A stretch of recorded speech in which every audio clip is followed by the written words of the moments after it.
আমাদের সমাজে কিছু কিছু মানুষ আছে যারা সব সময় সুযোগের সদ্ব্যবহার করে। অনেক সময় আছে নিজেরা ইনকাম করে ঠিক আছে, কিন্তু সুযোগ পেয়েই একটা মানুষকে ঠকিয়ে দেবে, আর এটা আপনি যদি ভুল ধরিয়ে দিতে চান তাহলে আপনাকে আরও উল্টোপাল্টা কথা শুনিয়ে দেবে। তো এরকম একটা ঘটনা নিয়ে আপনাদের সাথে আজকে শেয়ার করব কিছু বিষয়। তো হ্যালো এভরিওয়ান, আসসালামু আলাইকুম। সবাই কেমন আছেন? আশা করি ভালো আছেন। তো আজকে একটা সুন্দর একটা ভিডিও নিয়ে হাজির হয়ে গেলাম। কিছু কিছু সময় আছে আপনি দেখবেন বাইরে বেড়াতে যাবেন, কোনো একটা অপ্রীতিকর ঘটনা আপনার কিন্তু এতটা খারাপ লাগবে, মনে হবে যে আসলে যে আপনার বেড়ানোটাই যেন কেমন যেন নষ্ট হয়ে যায়। তো এই যে আমরা এখানে আসছি, বেড়াতে আসছি, এটা হচ্ছে ভৈরবের পাড়। এত সুন্দর একটা নিরিবিলি জায়গা, খুবই ভালো লাগে। এটা পৌরসভার ভেতরে সবার জন্য এখন উন্মুক্ত করে দিয়েছে, তো মাঝে মাঝে যাওয়া পড়ে। তো বিকালবেলা আমরাও 3 বোন চলে আসছিলাম, সেদিন একসাথে হয়েছিলাম। তো এখানে বিকালে পরিবেশটা খুবই সুন্দর হয়, আর এত সুন্দর লাগে এই দড়া টানার থেকে। অনেকেই আসেন এখানে, অনেক অনেক মানুষ কিন্তু এখানে আসেন, ঘুরতে আসেন বিকালবেলা। তো আমরাও চলে আসলাম 3 বোন বাচ্চাদের নিয়ে।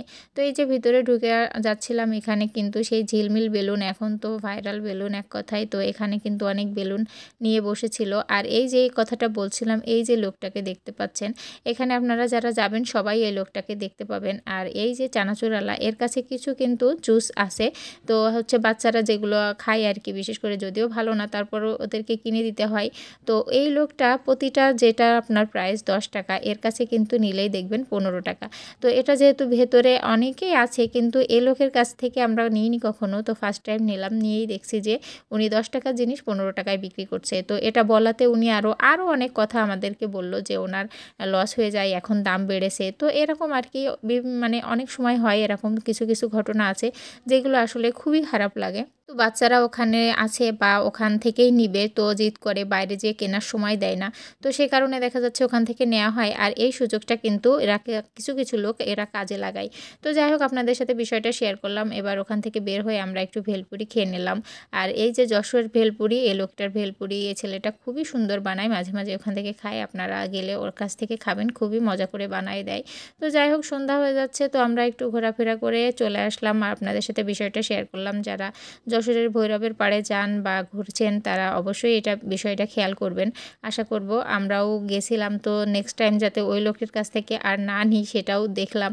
তো এই যে আমরা চলে আসছিলাম, দেখেন রাত্রিবেলা আসলে সন্ধ্যা হয়ে গেছে, তো বিশেষ করে ঠান্ডার সময় তো বেশি সময় বাইরে থাকা যায় না। তো ফাইনালি আমরা বাসায় চলে আসছি। তো বিষয়টা এরকম যে কিছু সময় অন্যায় হচ্ছে দেখেও কিন্তু আমার মুখ বুজে থাকতে হয়, বা আমরা মুখ বুজে থাকি, আর এটাই মনে করে তারা আমাদের, আসলে আমরা সহ্য করে নিয়েছি, এরকম একটা অবস্থা। তো যাই হোক, বিষয়টা আপনাদের সাথে একটু শেয়ার করলাম। আপনাদের যদি খারাপ লাগে আমি আন্তরিকভাবে দুঃখিত।